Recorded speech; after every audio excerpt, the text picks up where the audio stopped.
Well, good evening. I'm Daniel Benjamin. I'm the president of the American Academy in Berlin, and I'm delighted to welcome you to the final event in a great week at the Academy. We started with Ian Baruma, we graduated to Julie Taymor, and now we have Lorrie Moore. So it's been a terrific week here on the Wannsee and in Schöneberg, excuse me. Big difference. And this is the Mary Ellen von der Heyden reading entitled "The Father in Berlin" with Lorrie Moore, who is currently the Mary Ellen von der Heyden Fellow here at the Academy. The Mary Ellen von der Heyden Fellowship in Fiction was established in 2007 with the purpose of bringing outstanding novelists and other fiction writers to Berlin as part of the American Academy's residential fellowship program. And it was established by Carl and Mary Ellen von der Heyden, and we are absolutely thrilled that they are here tonight with us for the first time in several years since they've been to the Academy. They were last year pre-COVID. It's really a thrill to have them here because they are two of the people who have really been with the Academy since our earliest days. Carl is a native Berliner. Carl's right over there, and Mary Ellen sitting next to him. Carl is a native Berliner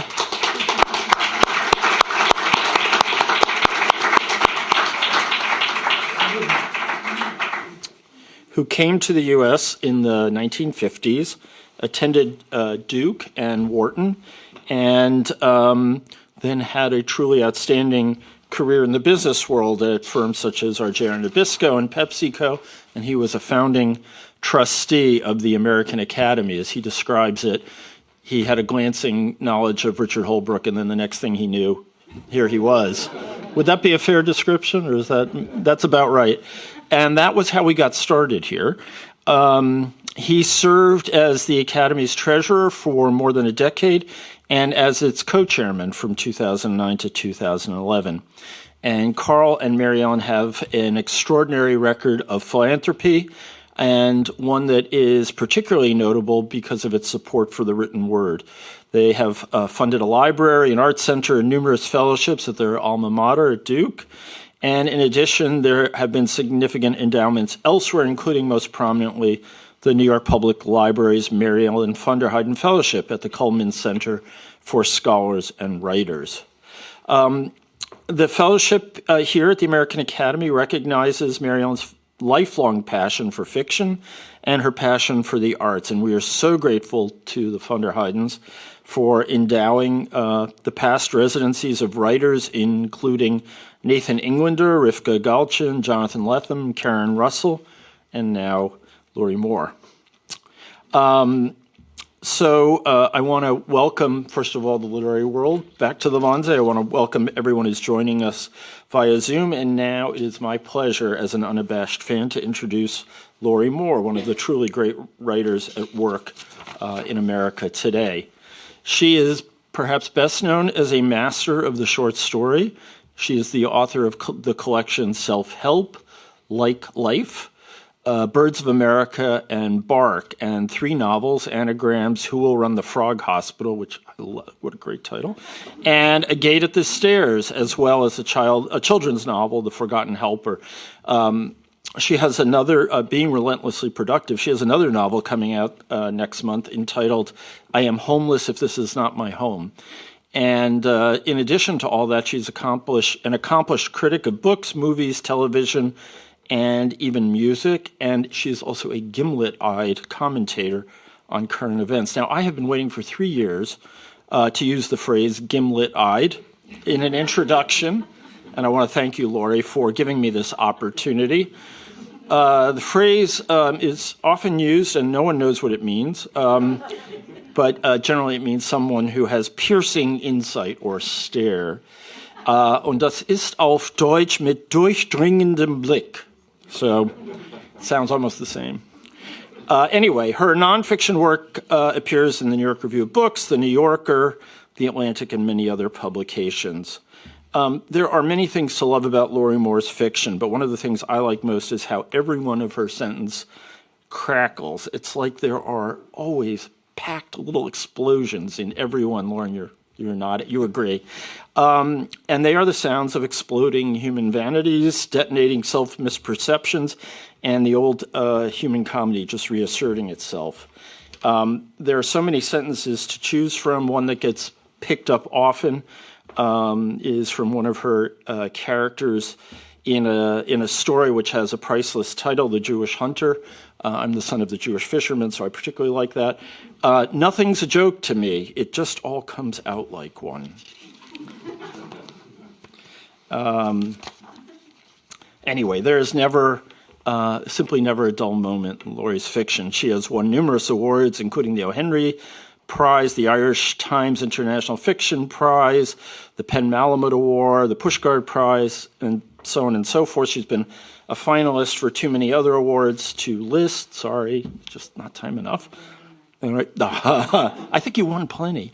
In 2001, she was inducted into the American Academy of Arts and Sciences, and in 2006 to the American Academy of Arts and Letters, where she is currently a member of the board of directors. When she is not winning awards, Lorrie is the Gertrude Conaway Vanderbilt Professor. Is that right? Gertrude Conaway Vanderbilt Professor of English and Creative Writing at Vanderbilt University. So you're like the founder. Yeah. Yeah, that's great. You're a double Vanderbilt. That's right. She has also taught at the University of Wisconsin-Madison, at the University of Michigan, Princeton, and NYU, among others. And I should add that Lorrie is a standing reproof to the notion that fiction cannot be taught or that writing cannot benefit from good teaching. One of her many students, Lauren Groff, is also a fellow here now, and I would submit that it has been amply demonstrated that Lauren can write a lick or two. Come on. Moore's work has been published in over a dozen languages, and I'm happy to say that some of her translators are here tonight. Here at the Academy, she is working hard and mysteriously away at a novel based on her father's 1936 visit to Germany with his family, and I will leave her to tell you more about that. I'm now going to hand over the podium to Lorrie, or I will in just one minute. I'm going to tell you a bit about the evening. But I should say I do some with some trepidation. As I was doing my research for this introduction, I came across an interview with Lorrie, and she began by saying, "Alas, I am virtually incoherent speaking in person." I strongly doubt that's true, but we will be looking forward to finding out. So let me just say before we start that Lorrie's reading will take about 40 minutes. She will take questions from the audience, both in person and online. And if you have a question and you're here, raise your hand. And if you're online, then please put your question in the Q&A area of the Zoom platform and not the chat. And now, Lorrie, it's all up to you.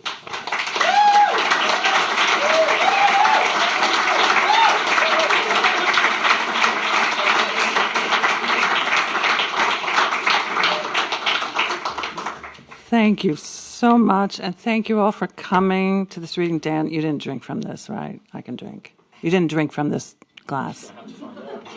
I'm going to drink from it anyway. That's how daring I am. Fiction writers sometimes feel a little bit in drag in academic settings such as these, so I have to say, welcome to the Drag Queen Story Hour. Since this term is coming to a close, I want to say to all the fellows and their families who have become my friends, thank you so much for being you, and I hope you will all come visit me in Nashville.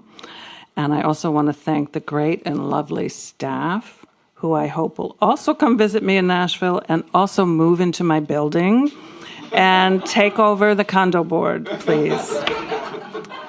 Thank you, too, to Carl and Mary Ellen. I'm in fellowship with you. Thank you. In January, I finished a novel. And this is a picture of it. This is it. It has a slightly Wim Wenders-ish cover, I think, sort of, and now I'm going to put it away because I'm not going to read from it. And then I got on a plane to come here to Berlin to think about another book entirely, to begin the narrative perspective of it, to take notes, to read, to let a thing begin to gestate. The book, the project that I was thinking about was going to, and still will, involve a trip my father took as a 10-year-old boy. And since he is no longer alive, I felt quite free to perform an orphan's zig and zag, deceased parents being both a blessing and a curse for a writer. One no longer has access to the family stories, but one is also completely free to invent and guess and indulge in all kinds of conjecture that will alienate your siblings. But so that was my plan. In real life, my father came to Berlin with his childhood family the summer of 1935. I think I said 36 on the application, which was wrong. It was 35. When he was 10 years old. My grandfather was then the president of Skidmore College in upstate New York and had been invited by the Third Reich to come tour their new educational system. It's school for barbarians, as Erika Mann called it, when she observed also that the German school children were forced to perform the Nazi salute 50 to 100 times a day. All my grandfather had to do after his visit was to return to the U.S. and go on the lecture circuit a bit, reporting on what he had seen. When he did indeed do this back in the States, and went on his lecture tour, a little man with a clipboard sat in the front row of every talk, taking notes and never introducing himself. My grandfather must have been a little far down the list of possible invitees for this gig. The Nazi education minister, whose name was Rust, and like Betsy DeVos, he was a political appointee with no experience in education. And he did not believe in educating women. So he may not have realized that Skidmore was a women's college at that time. Also, the Nazis had declared French a useless language and did not teach it. My grandfather had a master's degree in Romance languages.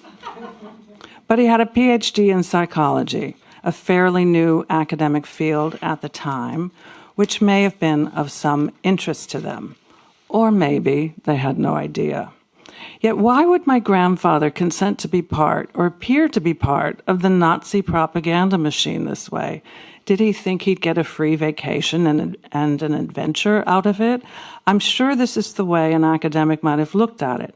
It is somewhat the way FDR's own ambassador to Germany at the time, also a provincial academic, had looked at it. Surely this trip would have something interesting for the entire family, all expenses paid. My grandfather loved German music and spoke the language. Would he be the Nazis' useful idiot, or would they be his? This unholy and ethically precarious bargain clearly is both a comedy and a tragedy. College presidents must often mingle with unsavory characters, said Leon Botstein just last Friday in the New York Times. You may have read it. You probably did. My father was the youngest child in his family, and once they all arrived in Germany that summer, he was spellbound by much of what he saw. This included a little field trip he took with his older brother, my uncle, to go glimpse Hitler himself.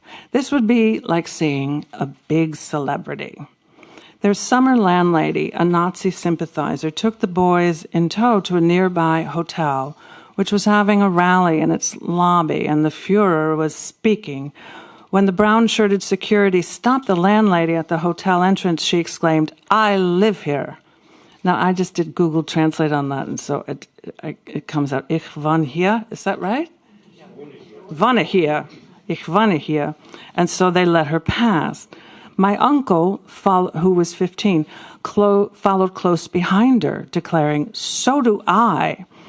And then my 10-year-old father, bringing up the rear, also squeaked out, "So do I!" But by this point, the brown shirts weren't having it, and they grabbed hold of my father and would not let him in. Fallen into the hands of the Nazis. Well, the landlady eventually circled back looking for him, but it was a memory of terror and weirdness, which my father held on to until the end of his life, and a story he sometimes told. Now, I'm not going to read from this new work in progress, not only in solidarity with the writer's strike, but just thought I'd throw that in. But so opportunistic. But also because it is often bad luck to read from unfinished things so newly begun. Nor am I going to read from this June novel with the Wim Wenders cover. But since I have spent a lot of time this winter and spring, thinking of my poor old dad, and since this reading is titled A Father in Berlin, I'm going to read a story inspired by him, not by his childhood, but by the other end of his life. It is fiction, but as with so much narrative art, it is prompted by actual events. For purposes of this reading, I'm going to call it A Father in Berlin. Just as the evening promised. But I think you'll see it's not an inappropriate title. And this is a story that has not yet appeared in any books. So, okay, there we go. A Father in Berlin. I asked my father if he knew where he was, and he said, kind of. You were in the hospital, I said. Your hip surgery went well, but there is a virus, and you have been found to have it. You are contagious. No one can get near. It's happening all over the world. You caught it in your assisted living facility. The chef had it. My father's blue eyes had a light that appeared to race from the back of his brain to the front. The brightness of them seemed to direct itself with sudden power into the screen, then straight through and past me. The Berrywood chef? Excuse me. Yes, I said. Now his eyes dulled again. The food was not that good there, he said. I did have a glass of lemonade once that was delicious, like in the war. Cold lemonade in a jam jar. He licked his lips.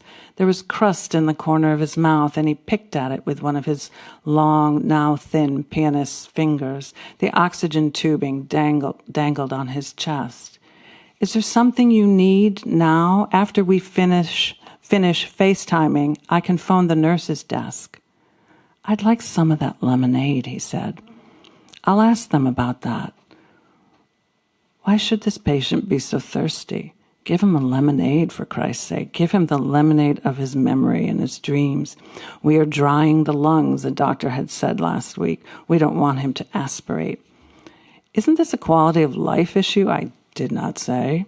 Doctors all around the country seemed confused about whether hydration or dehydration was better.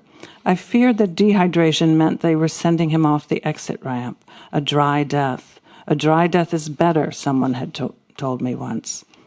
But how does anyone know? I had protested.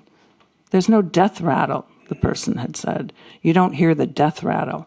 Oh, so you mean it's better for us, I said, the living, who knew what the dying felt at the end. They didn't return calls. That would be very kind of you to ask, my father said, delicately trying to moisten his lips with his gray tongue. He attempted to smile, but his whole dry mouth seemed unsplittable and in need of sponging. His bottom teeth were as dark as teak and twisted in his mouth. When the nurse comes back, I'll tell her. Did I do something wrong? He asked. I feel like I did something wrong. No, not a thing, I said. The nurse set up the iPad for you, but then had to leave. She'll be back later. 3 times daily, visored, hazmated nurses, dressed like beekeepers, popped in and out of the room, their faces indiscernible, their voices the high, chipper kind that children and the elderly are supposed to prefer. Bird-like, perhaps, good to have the song of a bird, even if they were frightened birds in a rush to get out of there, even if they were terrified of their tasks. Are you in any pain? I asked. Oh, not really, he said defeatedly. An exhilarating exchange of ideas was not possible on screens or in this weird dystopia. Still, I decided to make the situation as interesting as possible. The British Prime Minister has this virus, I said. So does Prince Charles, also Tom Hanks. My father's face perked up as he searched for a reply. So I'm in good company, he said. Yes, you are. And the poor are getting the virus too, of course. I'm the poor, he said, especially after next month's Berrywood bill. My father's sight came rushing back into his eyes and brightened up the screen. I just hope I don't have to arm wrestle the meek and the peacemakers for a seat in heaven. That would be awkward. I gave him a smile, as if everything were all good, and then started in with some more about the virus. I would try to make a bad situation diverting. He would be interested. It's all over the globe, I told him. No country was really prepared, except perhaps Finland. The Finns are a nation of doomsday preppers, so they were completely ready. They've been stockpiling for years out of fear of Russia, so they're in pretty good shape. Also, South Korea did well. They are wary of North Korea, so are somewhat disaster ready. Same as Taiwan, which fears the mainland. I could see my father considering this. I guess we just weren't that afraid of Canada, he said.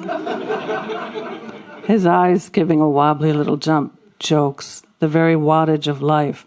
Performance had always been how he conversed, summoning it up from the depths, rehearsing this recitation, looking for the opening. There it still was, beneath the bullshit malaria drugs.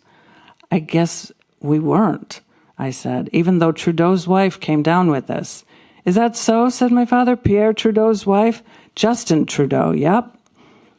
I could see his focus change and his chest rise with sad and effortful breathing. I'm supposed to go to the shoe store, my father said, but if I get there before the pastor, I won't have the key. I knew the hydroxychloroquine gave people hallucinations. See, people think hydroxychloroquine was just Trump's thing, but they really were giving it in hospitals. I just want to say that.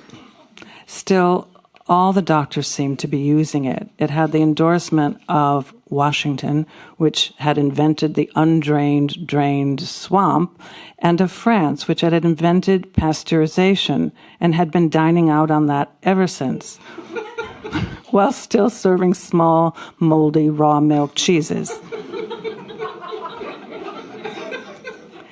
It will be okay, I said. They are giving you medicine. The last time he'd been on this medicine was in 1945 during the war, when he actually had malaria. Are you comfortable, Dad? Just lie back away from the iPad if you want. Don't make yourself uncomfortable. We can still talk. The headboard behind him was white pleather and attached to the wall. He had a bed sore and a catheter for a prolapsed bladder. I knew that. His unrehabilitated hip would never be right now, though the surgery, we'd been told, had been a great success. His gown was slightly open in front, revealing his pink and sunken chest. He threw his head back against the pillow again, then tipped it forward. I have to go downstairs and get the mail, he said.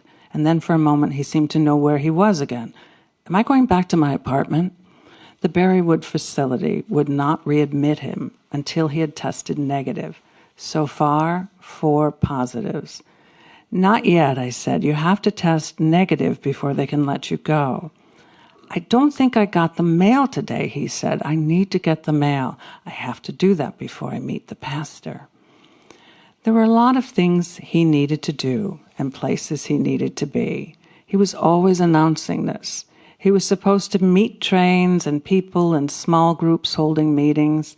Perhaps even in normal life, every place a person believed they needed to be was a kind of hallucination, and that was its power.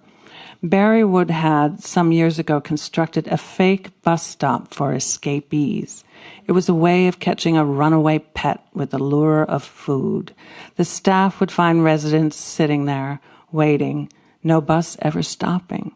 And the staff would talk to them sympathetically until their plans evaporated into the mist, as so many plans did, even in good times. My father had never got that bad, but before all this, he had seemed fairly with it. Is that music playing? I asked. My laptop had good speakers. It sounded like massage music, a calming electronic flute, the kind of music that played on what one of the nurses called the classical station. They had 2 hours worth of music on each station, she said. I was hoping for Brahms, he said. We'll see if we can get some Brahms. You know, said my father, Beethoven had one great symphony, the Eroica, and then there's Mozart's C minor. But then Brahms comes in third. He had 4 symphonies of equal quality. That's so interesting, I said. Whenever we spoke of music, he ignored my preference for Tchaikovsky or Duke Ellington. He would sometimes allow for Harold Arlen. Only 4 symphonies, but they were all top-notch, he said. I didn't always know what to say. Well, I'm going to call the nurse's station and see if we can get some Brahms for you. Any of the symphonies, he added. An aide suddenly appeared on the screen in her beekeeper's garb. We are here for his oxygen levels and to change his dressings, she said. Okay, well, Dad, I'll leave you to these proceedings. I'll hope to reach you later tonight. Libby's going to call at some point today. Love you. Okay, honey, good to talk to you, he said, suddenly sounding as he always had. He would never have said, love you, back. He had fought in the Philippines. The greatest generation did not do the fake love you too. The greatest generation did not wear lip balm brought by the aide or don compression stockings too feminine. And hearing aids were a lot like jewelry and thus a problem and were sometimes found lost amid the tangled sheets. The greatest generation had taken a lot of orders early in life and did not want to take any more. The aide peeked into the screen and waved with her gloved hand. Bye-bye, she said. Thank you. Is it possible to play some Brahms? I asked her quickly. This isn't Brahms? No. Brahms, how do you spell it? She said. She seemed to be typing it into the iPad. I told her, hoping I'd put the H in the right spot. I'll see what I can do, she said. Also, do you have lemonade? I asked. Here's this, she said, bringing a plastic cup to my father's lips. He sipped, then grimaced and waved it away. It looked to be a chartreuse-colored, watery drink made from powder. Bye-bye, the beekeeper said again, as she grew larger in the screen, and then turned the iPad off entirely, so that on my laptop my connection became just a lit square with my own face in it. My father was too old to grasp technology, so the nurses were the ones to place his FaceTime calls according to a schedule that Livy had given them. But the nurses were frazzled, and Livy could be a pain in the neck, though she didn't know it. Her husband always called her an angel, massaging her shoulders, hoping to get laid.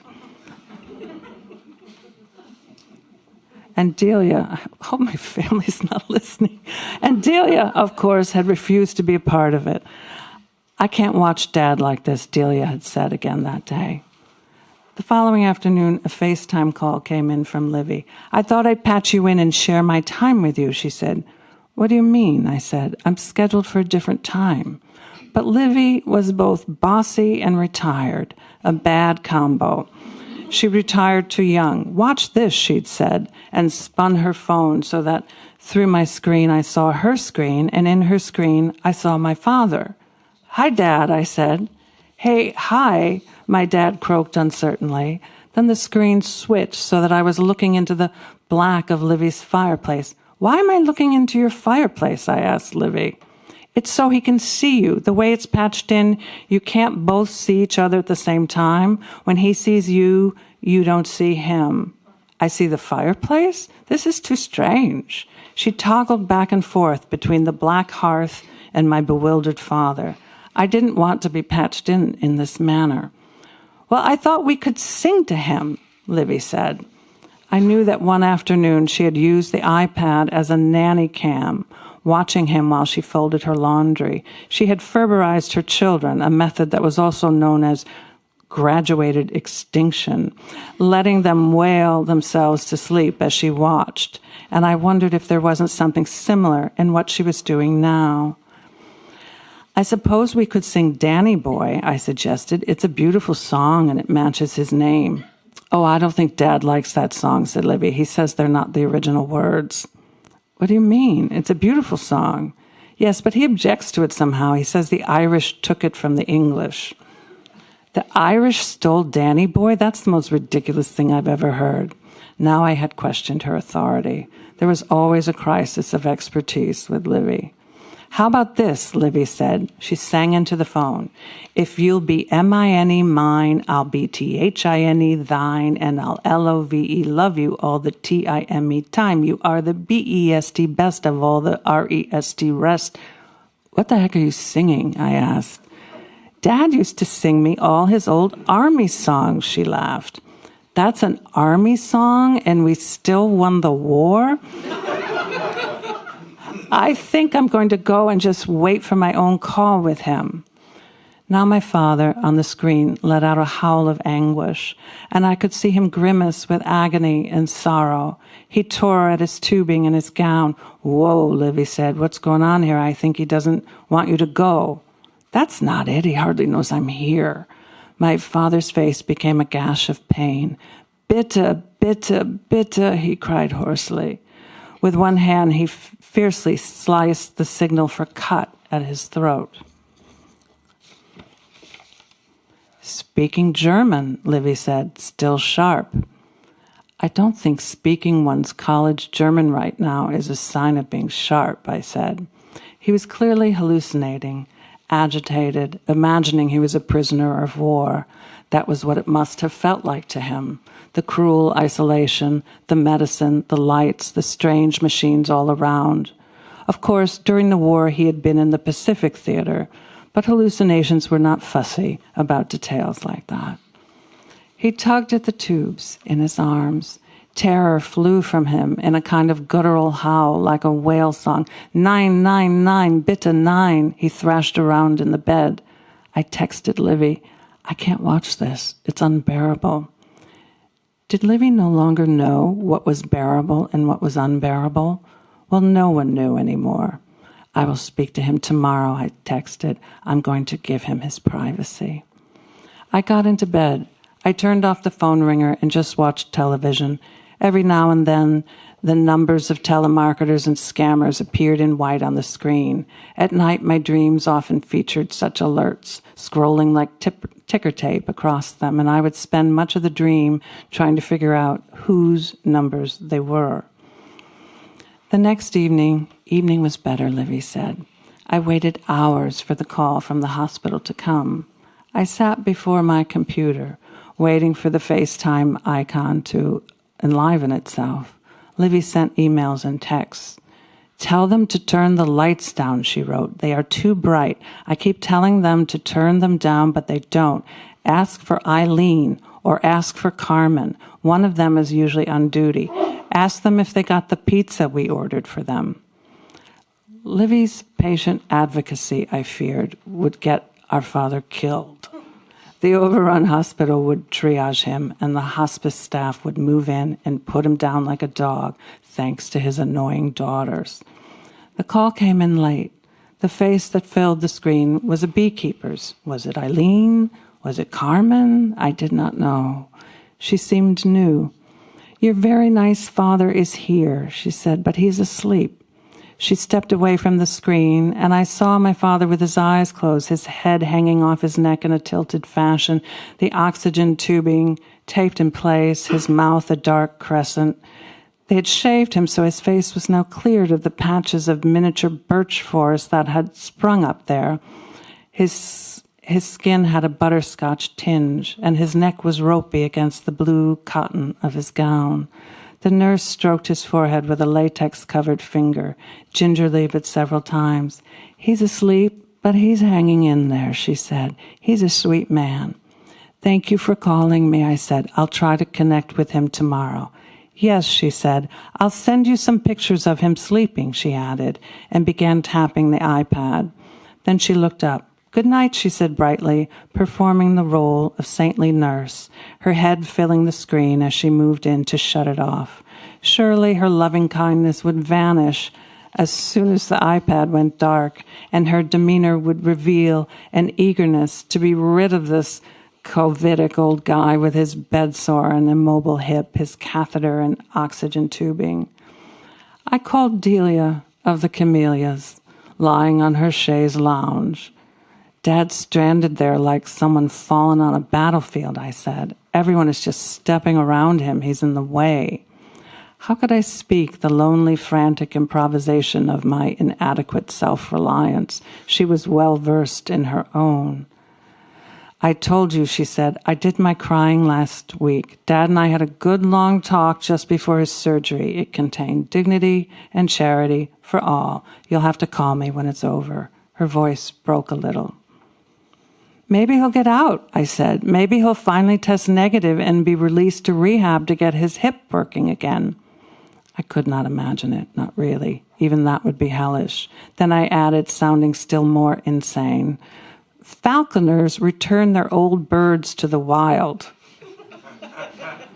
That would be interesting if Dad could test negative 2 times in a row, she said. Perhaps he will take a long time to die, like a very courteous Rasputin. That would be Dad's way. Don't get me wrong. Dad's a nice person, just maybe a little on the spectrum. The Rasputin spectrum? Is that a spectrum? I'm sure the hospital's hospice nurses think so. Is that who's tending to him now, she asked. I suspect so. I'm not really sure. Well, she said, you and I are 1,000 miles away. All this is up to Livy. She's always the boss anyway. She doesn't complain, I said. No, she instructs, which creates rage. She's already antagonizing the nurses, I said. I fear she's going to get him killed. Delia, the baby, was beloved, much more than Livy or me. I was probably too mysterious to my father.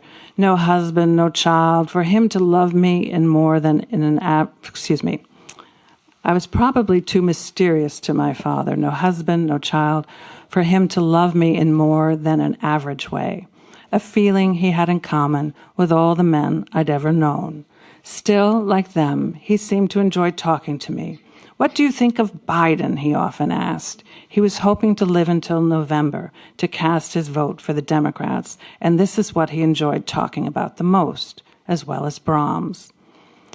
Dad arranged to donate his body to the medical school, I said now, changing the subject only slightly, but they can't possibly take it at this point. He would be like Typhoid Murray. Now you have made me laugh, Delia said, not laughing. The next day, at Livy's instructions, I waited the entire afternoon. When not waiting for the FaceTime icon to jump off the dashboard of my computer screen, I stared out the window at the haphazard latticework of trees against the sky, intersected with transformers and wires that had squirrels running along them like cursors. A satiny blue-black cowbird sat atop a phone pole, a cut-rate omen. The call was supposed to come in at 3 in the afternoon, but by 9 p.m., nothing had come through except Livy's texts. Don't forget about the lights. Please ask about the music again. They keep playing the Sounds of the Seasons loop. Remind them that the pizza came from us. I called the nurse's station. This is Dan Fordham's daughter. He's a patient on your wing. And I was supposed to get a call this afternoon, but I've been waiting for hours and nothing has come through. I just wanted to make sure you have the right number. Dan Fordham, yes. Let me get back to you, the nurse said. I hope you got our pizza, I mumbled pathetically. She had already put me on hold. And then we were disconnected, and a dial tone buzzed in my ear like a message from the universe. I called back and got the voicemail, and so left my number and my email. I waited several more hours. Even Livy and her husband went to bed. We're going to bed, without waiting any longer for a report from me. And then it was midnight, and shortly thereafter the phone rang, and I knew the message it contained. The pipes, from Glen to Glen. I could not touch the phone. I would let the voicemail pick it up. My actual ear had not been readied, but then I grabbed the phone and said hello and received the news. I thanked the nurse. I added, He wanted to make it until November so he could vote. Perhaps that was too much to hope for. I am very sorry, came the voice. I went to bed. I wondered whether in the final moments a dying person said, "So, this is death," or did they say, "So, that was life," or did a nice man who had not planned to die so alone and isolated, but in his own bed with family gathered around, think anything at all? Perhaps at the end he was simply tired, in a condition of holy yet unenlightened bewilderment, all consciousness as fake as a skit. I missed him already, and without comprehension. I spent the next morning sending emails to those who needed them. By the afternoon, the sky had the slurry look it could have before a storm. Outside, things were starting to move and fly with a heavy hand, a flat foot and a hard rain, a derecho, 4 minutes of straight winds at hurricane strength. It tore up jungle gyms, knocked down power lines, uprooted trees. Even this set was being struck. A transformer blew in the alley, and I cried out in fright. The ensuing power outage darkened and enfeebled the town for almost a week. Traffic lights went dead in their various eyes. Neighbors in masks and nitrile gloves hauled frozen food to the curb in black trash bags. Every evening, no phone or Wi-Fi, no communication of any sort, my cell uncharged. I ate a few apples with some peanut butter and went to bed at 7 when the sky lost all sun. With a flashlight, I read essays of zigzaggy piety and pomo chic until I fell asleep. Could a thought become an idea without instruction? Could an emptiness of thought eradicate ideas? With my father gone, his body chilling in a Thermo King truck far away, did the workers stacking him up in plastic wrap talk to him, saying, "There you go, sir. There's nothing to worry about now. You are on your way, my man." I had lost all interest in myself and all conviction or belief in forms generally. In the morning, outside, chainsaws dissected old red oaks, freeing them from tangled wire. After 6 days, unannounced, the lights came slyly, silently back on, as if a large cloud had discreetly shifted. Motors kicked in.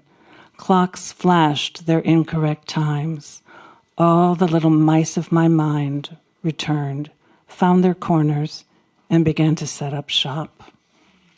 That's the end. Thank you.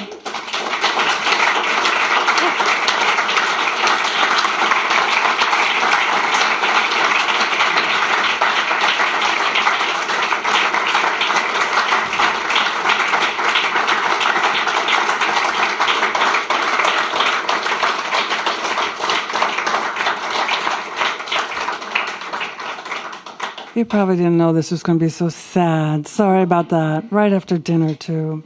I'm happy to answer any questions, if you have any, about anything. You know, do I use a computer? The old question, do you use a pen or a word processor? Do you use a typer? What kind of typewriter do you use? Anything you want to ask. Or we could go out to the terrace and just cool off and have a drink. Hi, can you hear me? Yep. Yeah. Hi. Hi. Thank you for a lovely reading. That was really astonishing. My question is, you are just like write these amazing sentences, as was mentioned earlier. When I read one of your sentences, I'm just like, how does she do that? That's just incredible. I was wondering if you could maybe give us some insights into your process about how you revise or how you sort of work on like the sentence level. Next question. Sorry. No, I'll take it. I'll try to do this. Right after college, I had a job in a law firm where I was a paralegal, and it was before computers, and we had to sort of take testimony and just shrink it. We had to take 500 pages of testimony and shrink it down to 10 pages. And so I got very used to eliminating every unnecessary word. And then the writers that I was interested in, like Donald Barthelme or Grace Paley or any number of writers, they also had this very, very tight, energized prose style. And so between those two things, when I got to graduate school, I could hardly even use an adverb. It was like there was no room for an adverb in these sentences. But I started to build the sentences back a little carefully so that they didn't sound completely inhuman.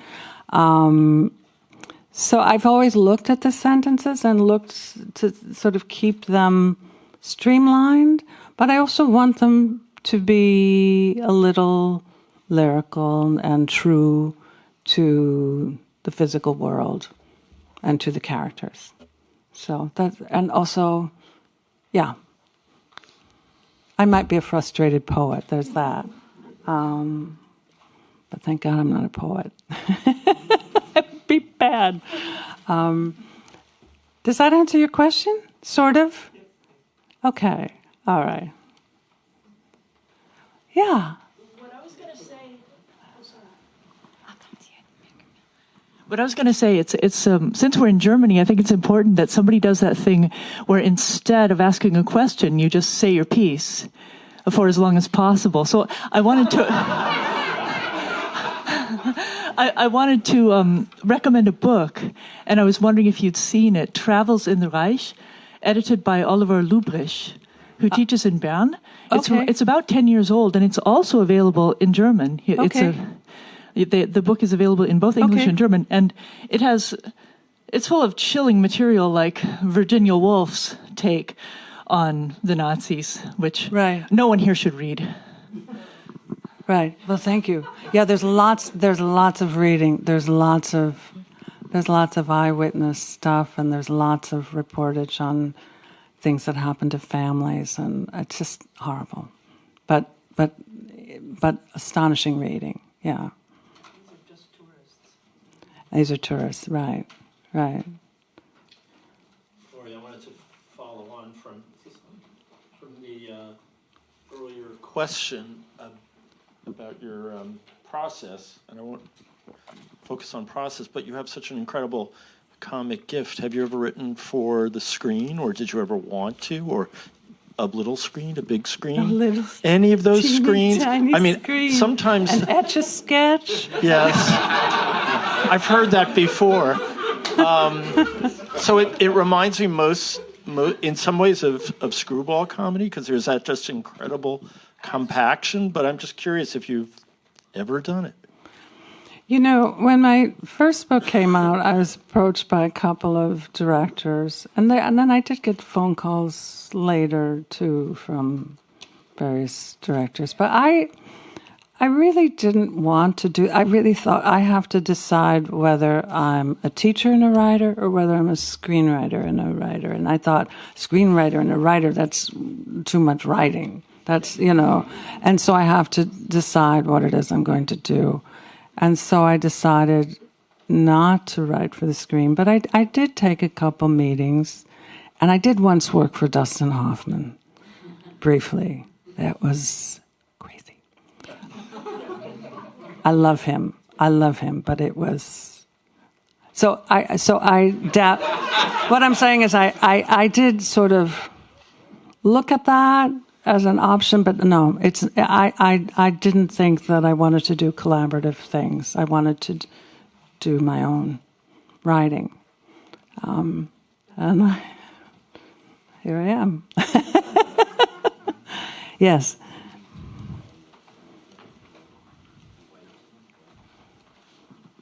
So a very simple question that builds on the first one also, having to do in part with concision, but maybe more generally. How do you know when you're done? Well, you don't. Didn't we get this question? Tell me what we said. I don't. What? We don't really know. We don't know. We haven't a clue. You keep at it until you've moved on to the next thing. Is basically it. you all, sometimes you think, well, you're never done, but other times you think you're done like every day. Like, all right, now I'm done. And then the next day comes and you're like, no, this is wrong. And I used to send my agent constant corrections and stuff. Oh, ignore the version I just sent you. She was very tolerant, and I think she just waited probably a few weeks before she even opened my mail. Because you keep tinkering, and because as long as it's still in your head, you still have thoughts about something, and you lie awake at night and you go, wait a minute, and you keep working at it, and then there's the process of publishing where you have editors weighing in there, and you make some changes then, and then it comes out in print maybe, and then you are kind of done, because then it gets a little too crazy to start to tinker too much when something's in print. But I have made changes in the hardcover that go into the paperback. But once it's in paperback, you're done. There's nothing you can do. Until your German translator comes along and says, what about this and this and this? And who was... Can they? Oh, you should never have told me that. Okay, yeah. At some point, you do just have to move on. It is a sign of not moving forward to keep tinkering too long. I did know a brilliant, brilliant writer who had all these brilliant stories in the New Yorker, and then she was revising them 10 years later. And I just knew that was a sign that her writing wasn't moving forward, that she was still tinkering with things that she shouldn't have done that. I'll tell you who it is later. But so it is good to just move forward, just to finally say, this is it. Yeah.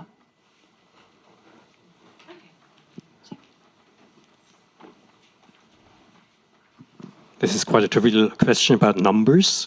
How do you decide on the number of characters, like these 3 different sisters with quite different characters, or on the 6 days of mourning with the power outage? Explain that. Well, the three daughters I can explain, because it's a very loose little allusion to King Lear and his 3 daughters. And Delia is Cordelia. I did that little play, yeah, and it's not that meaningful. I mean, and if you didn't notice it, it shouldn't matter. But so I did it for that reason, to have this. And then there's a storm at the end. The 6 days of mourning I didn't think about. I did get to the end. Now we're back to Paul's question. I did get to the end of the story. I think, how am I going to end it? And then I thought, I'll just end it the way it actually happened in real life. And there was truly a power outage the day after my father died. And it was about 5-6 days. So I just wrote what actually happened, and to sort of see if that would work. But then, of course, people noticed, oh, yeah, this is King Lear's storm, and, this and that. It wasn't really designed to do that. I was just kind of lost at the end, like, what should I do? And I thought, well, what would happen if you just said what happened? So I did that. So the number 6 I didn't think about, but now I will. Now I will. But the 3 daughters I did think of, yeah.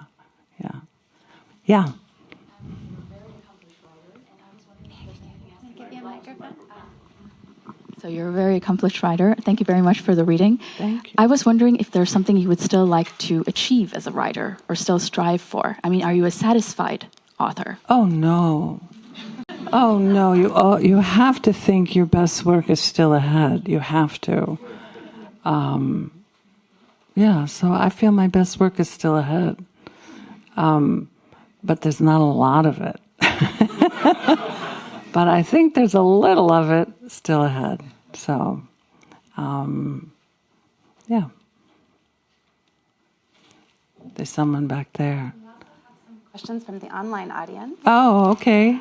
Hi, Lorrie. It's Fred Kaplan in Brooklyn. Fred. Hi, Fred. Please tell us more about your work with Dustin Hoffman.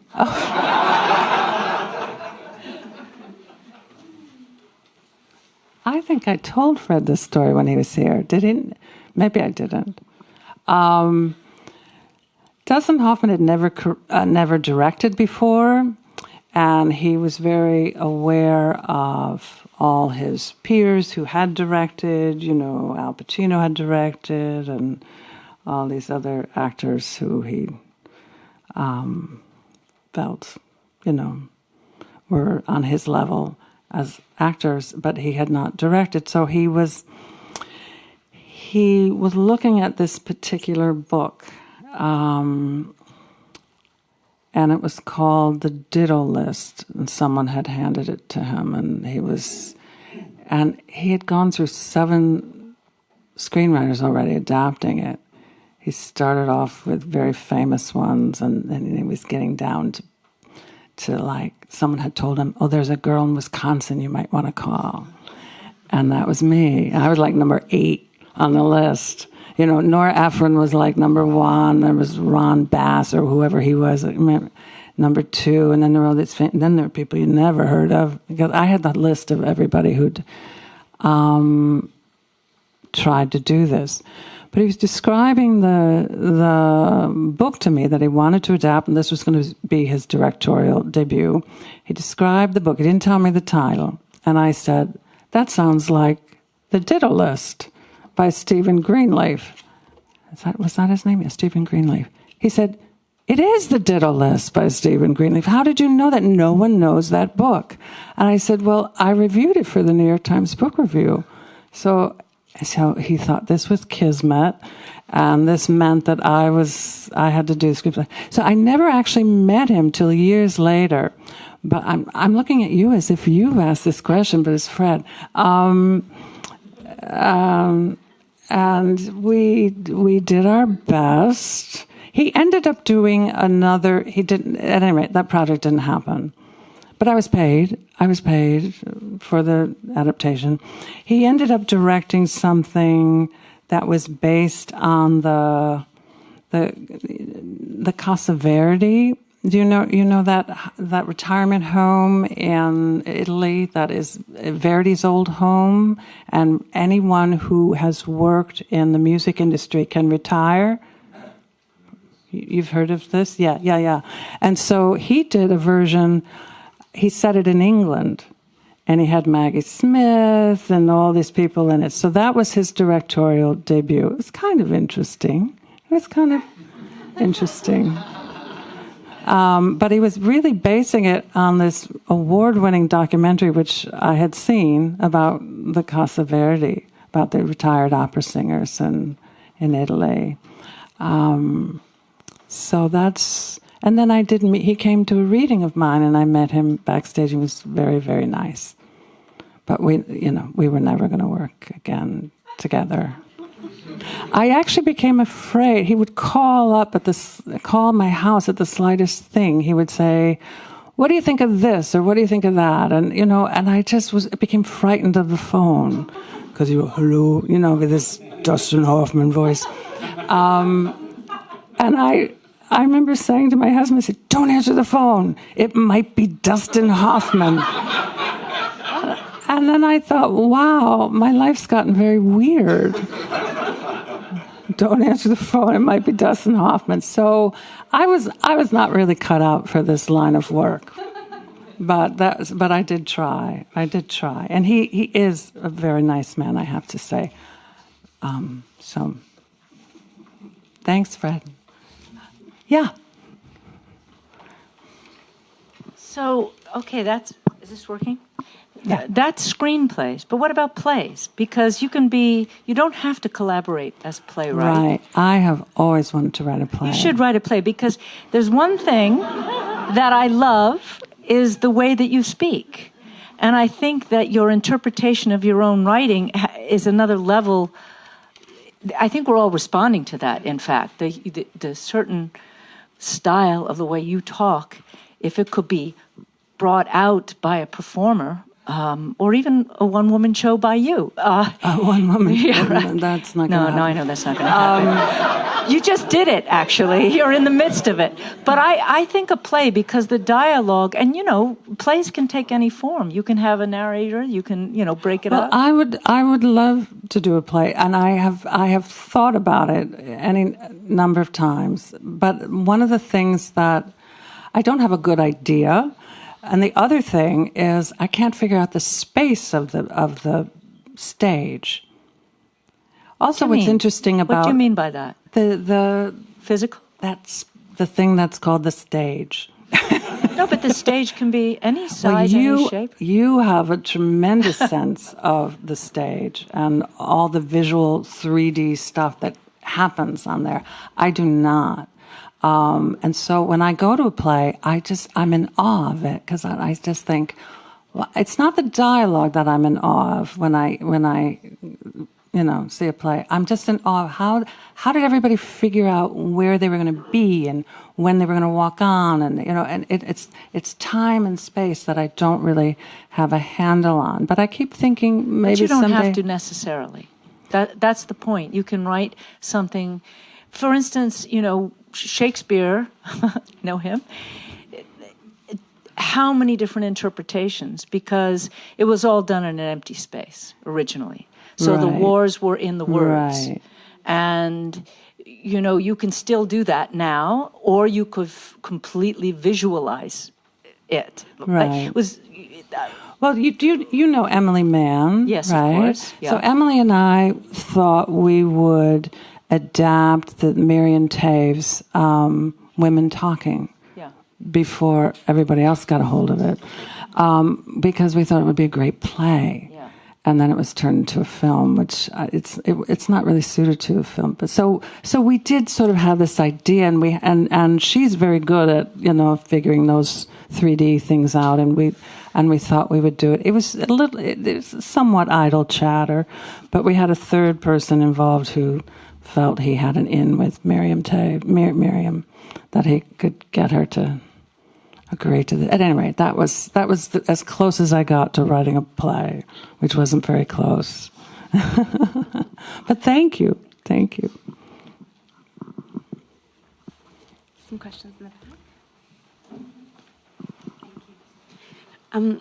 I was just wondering what your time has been like here, working here, on what you're working on, and how revisiting the past of this place and being here in the present moment has affected your work, and if, in general, the context in which you write, how that influences what you're working on. It totally will have an influence, and I've been taking a lot of notes, and I will know more when I get back to the States how it really has impacted things. But as I said before, I've been thinking a lot about my dad, because that was the seed of this, that he was a little boy and, perplexed and full of wonder, but, tagging along and also having scary things happen.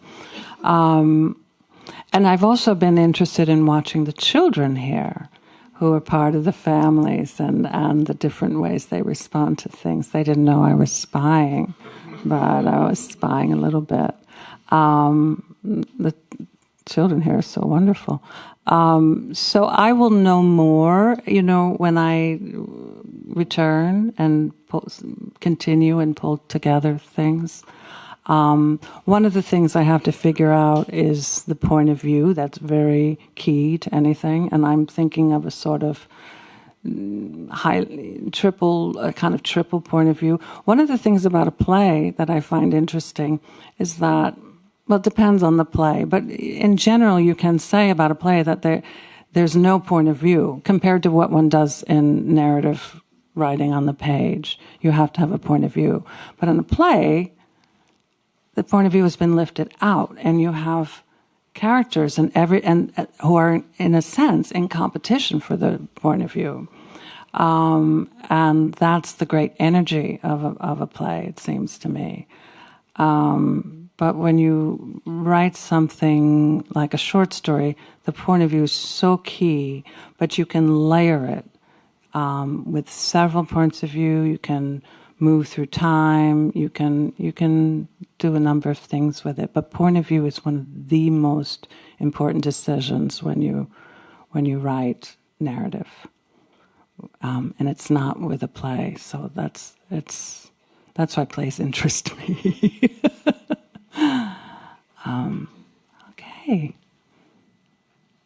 All right, I think we're done. If there are 2 questions still from our online audience. First, a compliment. Lorrie, that was great. Yet another person with a comment had a question. Jeff Feltman, thank you. One of the qualities I most admire in your writing is how you capture time, as if time is its own character. In this story, you brilliantly, if frighteningly, recreate the alarming reality we all endured in early 2020. But it is one of the themes of many of your stories, a description of a moment in time. Jeff Feltman, and many greetings to all at the Academy as a former distinguished visitor. That's very nice of him. Well, as you all may know, this is this first day of the lifting in the U.S. of the COVID emergency. So this story is in a way part of just trying to keep a remembrance of those million-plus people who we've lost. So there's numbers for the numbers person. There's time for Jeff Feltman.